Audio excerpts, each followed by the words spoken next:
Luciérnagas, un programa mensual del Centro de Láseres Pulsados para descubrir la ciencia de la luz y sus aplicaciones. Cuenta con el apoyo de la Fundación Española para la Ciencia y la Tecnología. Luciérnagas, despierta tu curiosidad. Inteligencia artificial al servicio del hombre. Abre la puerta de la cámara de las cápsulas, Hal. Abre la puerta de la cámara de las cápsulas, Hal. Hal, ¿me estás leyendo? ¿Lees lo que te ordeno?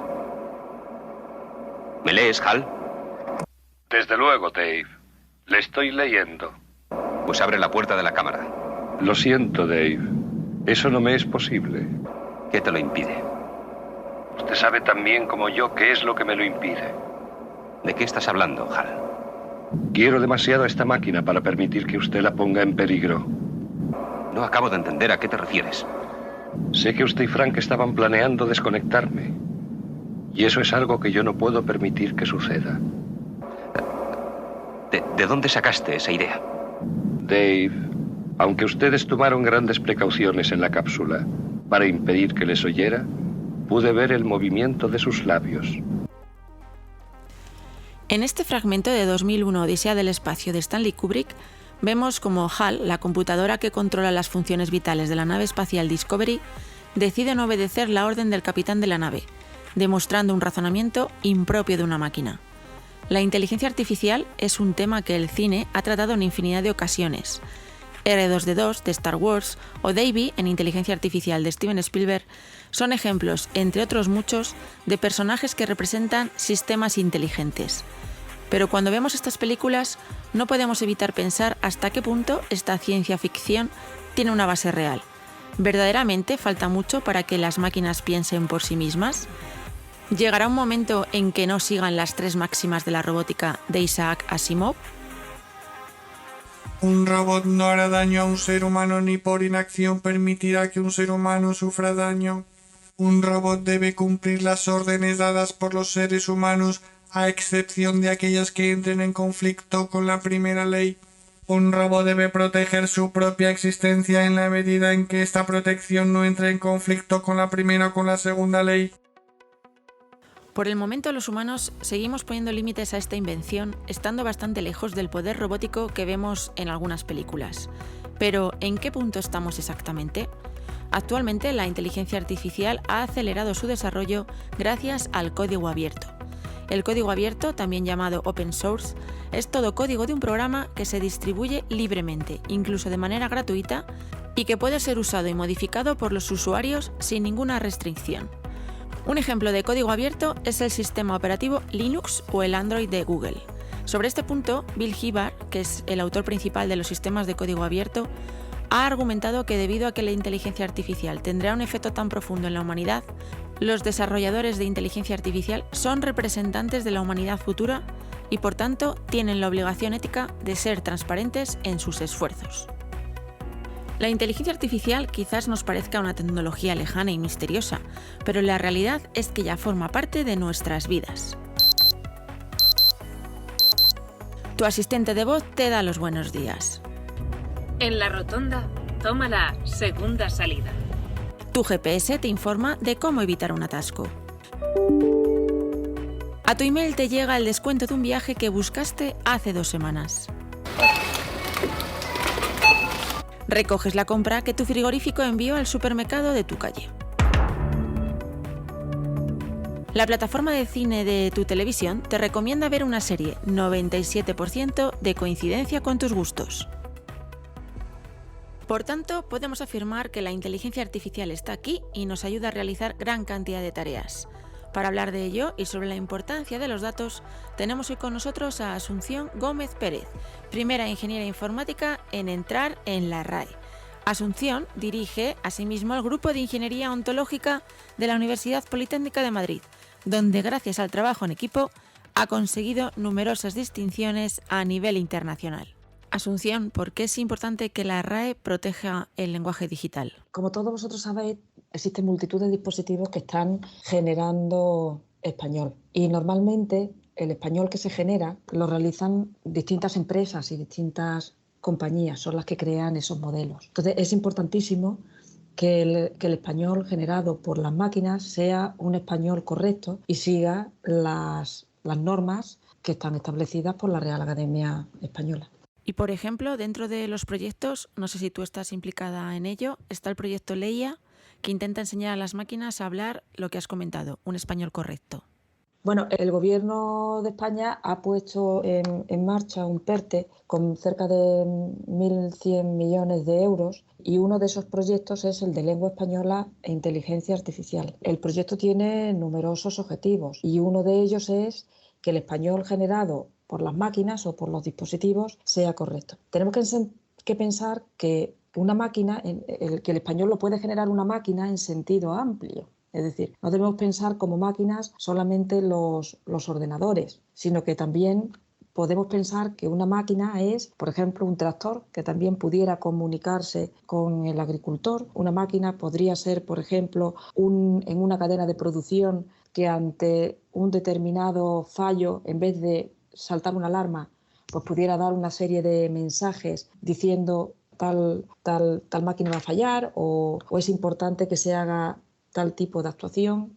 Es decir, que tenemos que pensar que las máquinas son dispositivos amplios y no solamente son el iPhone que nos habla o el móvil que nos está hablando, una aplicación que nos está hablando, sino que tenemos que pensar que el frigorífico nos habla, que el coche nos habla, que el tractor nos habla, que cualquier cosa nos puede hablar. Volviendo a las máquinas y adentrándonos un poco en el mundo ya de la inteligencia artificial, el mayor alimento que tiene la inteligencia artificial es el volumen de datos. Estamos en la era de los Big Data. ¿Podemos afirmar que los datos son el gran negocio del siglo XXI? Por supuesto, son un gran negocio porque son la gran revolución del siglo XXI. La inteligencia artificial tiene 3 componentes, 3 ingredientes. Tenemos los datos, por otro lado tenemos las infraestructuras computacionales y en tercer lugar tenemos los algoritmos. Entonces, si analizamos la evolución de la inteligencia artificial desde los principios hasta nuestra fecha, pues en los años 50, 60, 70, había poca cantidad de datos, se experimentaba con problemas de juguete, los ordenadores tenían una capacidad de ejecución y de memoria limitadísima. A fecha de hoy cualquier móvil tiene muchísima más capacidad y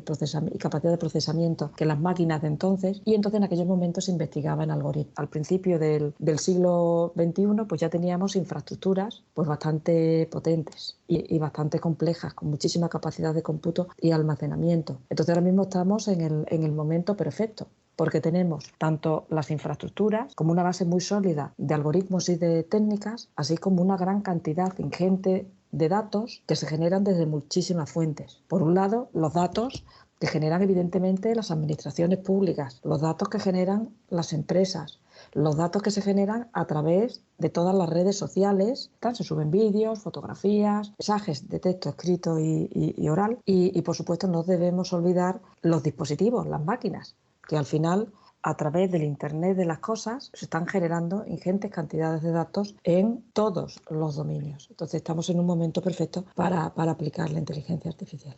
Entonces esos grandes datos han empujado a que estemos hablando ahora de ciencia abierta, a tener más datos porque hemos visto las posibilidades que tenemos o podemos hacer con ellos. Realmente son 2 conceptos diferentes. Por un lado tenemos el que la gran cantidad de datos nos permite aplicar algoritmos de Machine Learning y de Deep Learning, de aprendizaje, y por otro lado tenemos el concepto de ciencia abierta. Cuando nosotros aplicamos los algoritmos de aprendizaje automático, en ese sentido, pues los datos pueden ser abiertos o los datos pueden ser cerrados. Una empresa que quiere mejorar su producción o quiere mejorar la segmentación de productos en el mercado, o un banco que quiera dar los créditos utilizando tu sistema de inteligencia artificial, necesita grandes cantidades de datos, pero esos datos son cerrados, son datos que pertenecen a la empresa y se aplican esos algoritmos. Pero cuando nosotros hablamos de ciencia abierta, estamos hablando de repositorios de datos que están en portales abiertos. Son datos que son accesibles y ojalá fueran interoperables, en el sentido de que utilizaran formatos estándares para permitir a terceros facilitar la integración de esos datos que están abiertos con los datos que necesita su aplicación. Entonces, al final, tenemos datos abiertos, cerrados, y tenemos datos pues, que depende de para qué los puedas utilizar, pueden ser abiertos o pueden ser cerrados. Y sobre todos ellos, pues se pueden realizar integración de datos, algoritmos de Machine Learning, etcétera, etcétera. Y con todos esos datos de los que estás hablando se crean patrones, lo cual hemos entendido que es la base de la inteligencia artificial. Entonces nos volvemos a centrar en ella. Tenemos la duda de, por ejemplo, si una máquina que escanea la matrícula para entrar en un garaje, ¿eso es inteligencia artificial o no? Nosotros decimos que un sistema tiene inteligencia artificial cuando es capaz de realizar alguna tarea que pudiera haber realizado un ser humano. Cual se requiere pues, cierto tipo de habilidades cognitivas. Entonces nosotros como seres humanos percibimos el entorno. Nosotros como seres humanos tenemos conocimiento que hemos ido aprendiendo a lo largo de nuestra vida. Con ese conocimiento y con lo que percibimos somos capaces de razonar y realizar una actuación sobre el mundo físico. Por ejemplo, si yo entro en una habitación y veo que es de día y que la luz está encendida, percibo, reconozco que la luz está encendida y digo, tengo que apagar la luz. En los sistemas de inteligencia artificial, estas 4 características tienen que aparecer. Tienen que ser capaces de percibir el entorno. Tienen que tener conocimiento sobre el problema que quieren resolver. Tener la capacidad de poder razonar con esos datos que perciben del entorno, con esas señales que perciben del entorno y con ese conocimiento que tienen para proponer una actuación que va a modificar también el entorno físico. Y, por supuesto, el conocimiento que el propio sistema tiene almacenado para poder seguir razonando, de tal forma que lo que ocurre en el mundo físico sea lo mismo que ocurre en el mundo real. En el caso de la matrícula, eso es un sistema, digamos, muy limitado, donde lo que hace es reconocer números y letras. Hay una actuación de que no te dejan sacar el coche, salvo que pagues. ¿Y cuál es la actuación sobre el mundo físico? Que si has pagado, entonces levantas la barrera. En una entrevista al filósofo Nick Bostrom, que además es profesor en la Universidad de Boston, comentaba que uno de los riesgos de la inteligencia artificial es que en el futuro realice el trabajo intelectual mejor que nosotros mismos, lo cual significaría que el último invento de la humanidad sería la inteligencia artificial. ¿Crees que estamos cerca de llegar a ese punto? ¿O más bien tenemos una idea equivocada de lo que es la inteligencia artificial? Creo que ahora mismo el suponer que existe una inteligencia artificial a fecha de hoy global que va a resolverlo todo. El llegar a esa inteligencia artificial global, yo creo que todavía estamos muy lejos y no sé si la veremos nosotros.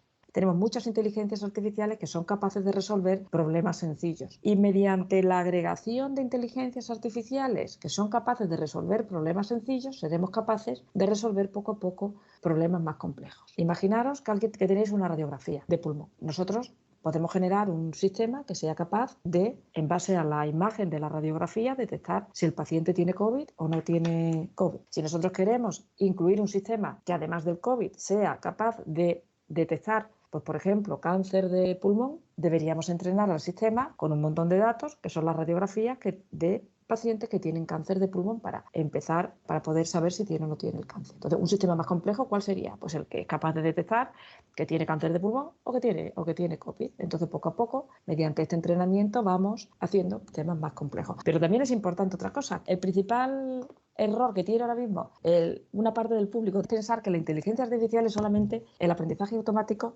y el deep learning y el aprendizaje profundo. Existe otra rama de la inteligencia artificial que es en la que yo trabajo, que llamamos la inteligencia artificial simbólica, en donde nosotros lo que hacemos es representar el conocimiento de un determinado dominio, no mediante fórmulas matemáticas, sino con palabras, con modelos que utilizan palabras. Y ahí es donde entran las ontologías, la inteligencia artificial con el lenguaje. Entonces, no solamente inteligencia artificial es machine learning y aprendizaje automático, existe otra parte de la inteligencia que permite razonar e inferir conocimiento nuevo con palabras. Y perdona la ignorancia, el machine learning exactamente, tú le das una serie de datos, como dices, tiene un problema que resolver y luego ella misma es capaz de ir aprendiendo. Bueno, en los programas de machine learning lo que uno hace es introducir un conjunto de datos y en base a ese tipo de datos pues se van identificando una serie de características. El tema es que tú, por ejemplo, le das la imagen de un coche y lo que hace el sistema es extraer una serie de características que te permiten identificar al coche. Con esas características pues se crean una serie de modelos que de tal forma que cuando tú introduzcas una imagen nueva, el sistema es capaz de decir si es un coche o no es un coche. Pero si tú le metes, por ejemplo, la imagen de una bicicleta, pues como no sabes las características de qué es una bicicleta, no te puede averiguar qué es una bicicleta. Lo que te dice es que no es un coche. Y en vuestro caso, como en esa otra rama que dices, ¿cómo funciona? Pues mira, por saber un poco las diferencias. Al final, en el modelo de Machine Learning, tú lo que vas estableciendo son una serie de patrones que se obtienen en datos. Entonces, bueno, en base al patrón que tú obtienes, eres capaz de diferenciar si algo es o no es. Cuando nosotros hacemos los modelos o hacemos las ontologías, nosotros lo que hacemos es describir qué son las cosas. Yo puedo decir que, por ejemplo, que una mesa tiene un tablero, tiene un número de patas, la mesa tiene un peso, tiene una altura, tiene un ancho y un alto. Entonces, a medida que voy describiendo propiedades utilizando palabras. Entonces, cuando nosotros representamos simbólicamente ese conocimiento en un dominio concreto, pues expresamos qué son las cosas, cuáles son las propiedades que hacen a esa cosa, a ese objeto, ser ese objeto. ¿Cómo podemos diferenciar ese objeto de otros objetos con los cuales está relacionado? E incluso, ¿cómo podemos diferenciar dentro de una familia de objetos que son diferentes? Por ejemplo, podemos tener mesas ovaladas, cuadradas, podemos tener mesas rectangulares. Entonces, lo que hacemos es extraer ese conocimiento del dominio, lo representamos utilizando palabras, lo definimos en lógica, eso es una diferencia importante con la otra rama, por ejemplo, y al estar formalizado de esa manera, el sistema es capaz de inferir conocimiento nuevo con lo que nosotros hemos representado. Es decir, somos capaces de deducir datos nuevos que no estaban en el sistema. En cierta medida es más complejo. Claro, es muchísimo más complejo. Es que en plena era visual me parece abstracto. Sí, es que es bastante más abstracto porque realmente lo que le estás haciendo al sistema es representar el conocimiento para que luego pueda realizar inferencias. O sea, tú puedes hacer un sistema de Machine Learning, como hemos dicho antes, para detectar el COVID. Entonces, si tú piensas en la actuación, por ejemplo, que realiza un médico, el médico le llega al paciente, le presenta el paciente al médico una serie de síntomas, el médico manda una serie de pruebas, que si la analítica, que si la radiografía, etcétera, y entonces empieza a pensar, como este paciente tiene este síntoma, en el análisis me sale no sé qué cosa, y en la radiografía me sale no sé qué otra, entonces esta persona tiene una determinada enfermedad. Y eso son heurísticas, conocimiento que aprendió el médico, evidentemente, durante sus estudios y también a través de la praxis de la medicina. Entonces, el introducir ese conocimiento experto que tiene el ser humano dentro de este tipo de sistemas para que los sistemas sean capaces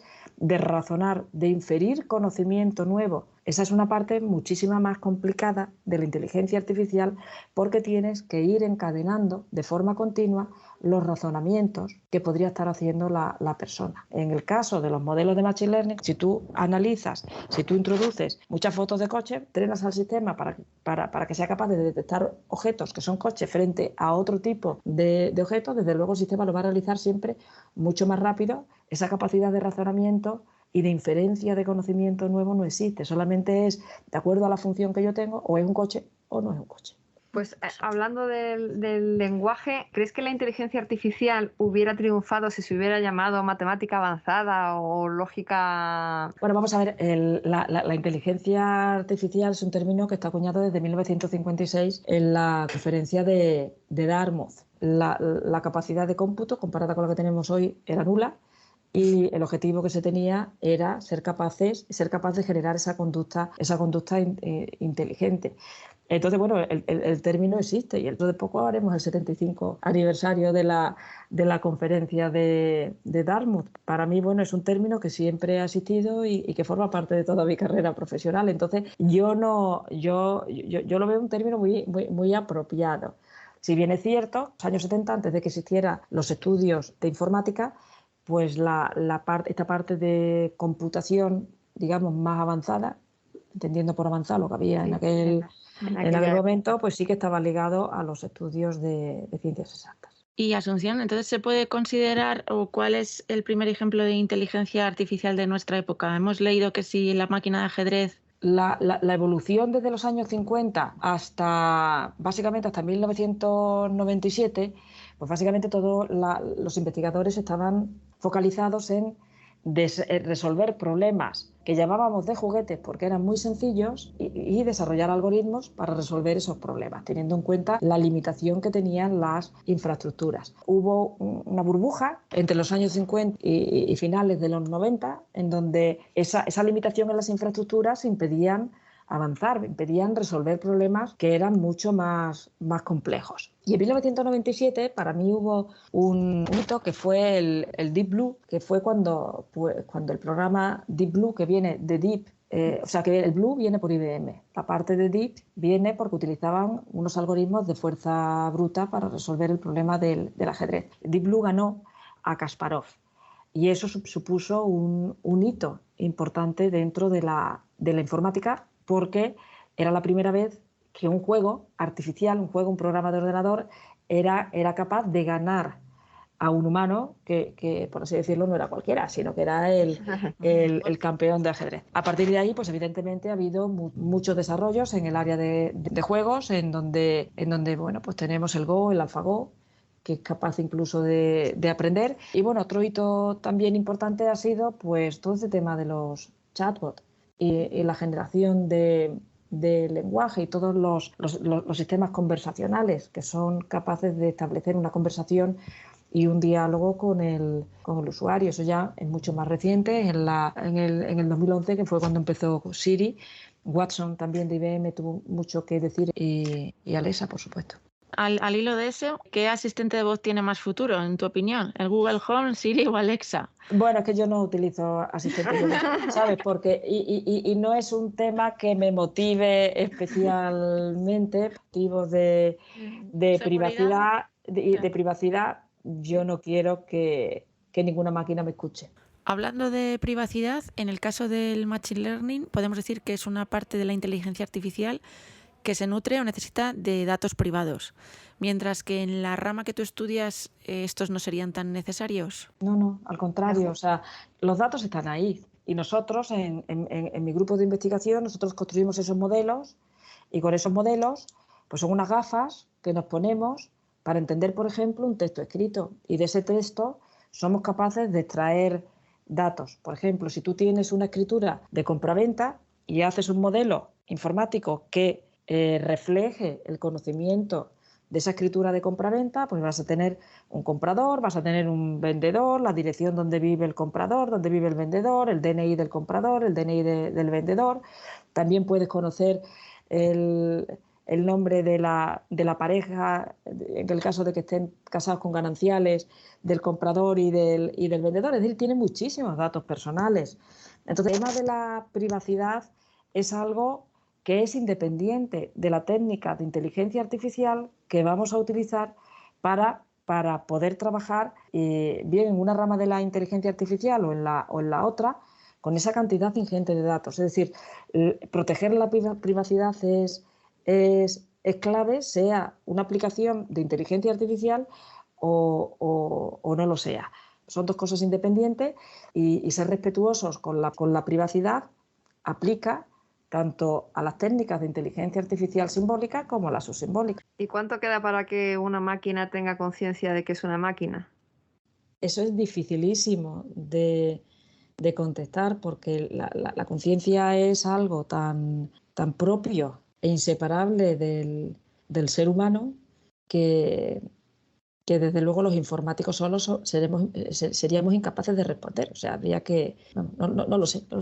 Entonces, sabiendo que la máquina no tiene conciencia, pues no podemos pedirle ni ética ni moral, pero la tienen que tener entonces los desarrolladores. ¿Y quién les controla a ellos? Yo creo que por un lado va el desarrollo de esos algoritmos y de esa nueva tecnología y luego por otro lado se encuentra el uso que se hace de esa tecnología. Por ejemplo, es muy conocido que existen, por así decirlo, 3 paradigmas de uso de inteligencia artificial. Por un lado está el paradigma chino, el cual se utiliza la inteligencia artificial para el control de la población. Está el paradigma americano, donde mucha inteligencia artificial se utiliza para hacer negocio por estas grandes compañías y Europa ha optado por poner al ciudadano en el centro, de tal forma que la inteligencia artificial sea por el bien y en beneficio del ciudadano. Luego, por otro lado, la Comisión Europea ha sacado una serie de guías para que la inteligencia artificial sea segura, para que la inteligencia, la llamamos, sea confiable. Es decir, que los ciudadanos tengan confianza en esa inteligencia y en ese software que se ha desarrollado precisamente para ayudarles por haber puesto al ciudadano en el centro. Es decir, podemos utilizar inteligencia artificial para el diagnóstico de enfermedades o podemos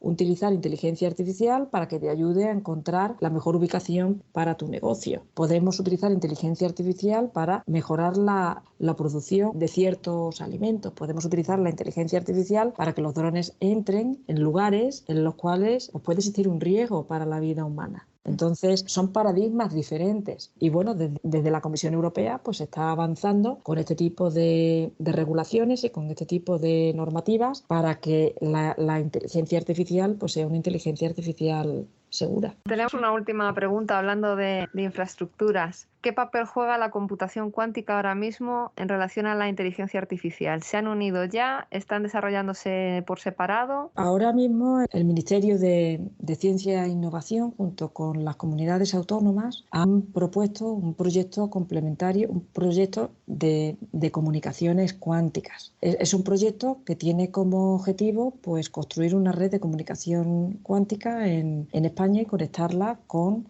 otras ciudades que puedan existir en Europa. Yo creo que la conjunción de la cuántica y de la inteligencia artificial es una línea muy, muy prometedora, pero ahí estaríamos hablando de computación en ordenadores cuánticos, más que comunicación que se necesita también para realizar operaciones. Entonces, bueno, yo creo que es un área. Por un lado ahora tenemos la inteligencia artificial, por otro lado tenemos la comunicación y la computación cuántica y yo imagino ya que dentro de unos años pues habrá ahí una línea de investigación con suficiente número de investigadores trabajando en computación cuántica e inteligencia artificial. También creo que hay otro tema, además de la computación cuántica hacia donde nos lleva el futuro, que es todo el tema de la neurotecnología y la inteligencia artificial. La neurotecnología, como sabéis, tiene como finalidad desarrollar tecnologías, en cierto sentido, pues involucran a todo lo que supone nuestra actividad cognitiva y cerebral.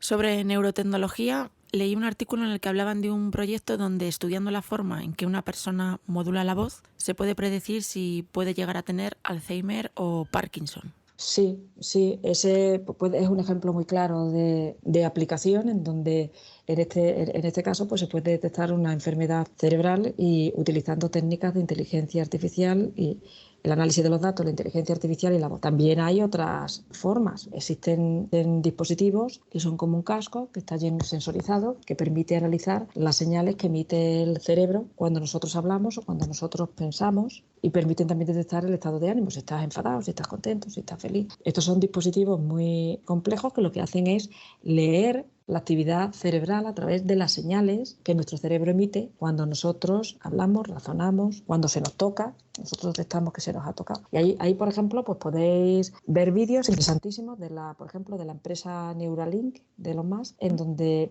hace unos años pues hicieron ya un experimento de implantar un chip a un cerdo y cuando se le tocaba, pues inmediatamente el sistema recogía actividad cerebral porque se notaba que alguien le había tocado. Entonces yo creo que toda esa parte de neurotecnología pues puede ser, con inteligencia artificial, puede ser de gran valía para la detección temprana de ciertas enfermedades como las que han mencionado.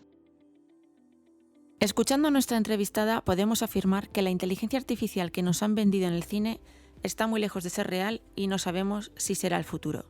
Se han creado unas expectativas desmesuradas que no se están cumpliendo. Afortunadamente para nosotros en Europa, la tendencia es poner al ser humano en el centro de la inteligencia artificial. Así, por ejemplo, en España, hace poco más de un año, el Ministerio de Ciencia, Innovación y Universidades publicó un documento sobre la estrategia de I+D+I que pone mucho énfasis en la importancia de la ética en el uso de la inteligencia artificial. La ética tiene que estar en la parte humana, en quienes desarrollan la inteligencia artificial, la despliegan y la utilizan. Desde el que tiene la primera idea sobre una posible aplicación, su desarrollador, hasta los usuarios que intervienen en toda esta cadena. Desde el principio, el aspecto ético tiene que estar presente y ha de ser fundamental a la hora de tomar ciertas decisiones. Intentar que sean éticos los que diseñan el algoritmo, no que el algoritmo sea ético. La inteligencia artificial ofrece habilidades, pero su esencia está en aquellos que lo programan, humanos con sentido común y, por tanto, seres únicos e insustituibles. Y hasta aquí nuestro episodio de hoy. Tanto mi compañera Yaiza Cortés como yo misma, María J. Torrens, esperamos que os haya gustado. Recordad que podéis descargaros este podcast en las plataformas iVoox, Spotify, Google Podcast, en la página web luciérnagas.clpu.es y en la app que os podéis descargar en vuestro móvil. Además, ya sabéis que en nuestra web tenemos abierto un canal donde podéis enviarnos vuestras preguntas, sugerencias y opiniones. Y sin más, nos despedimos. Gracias por escucharnos.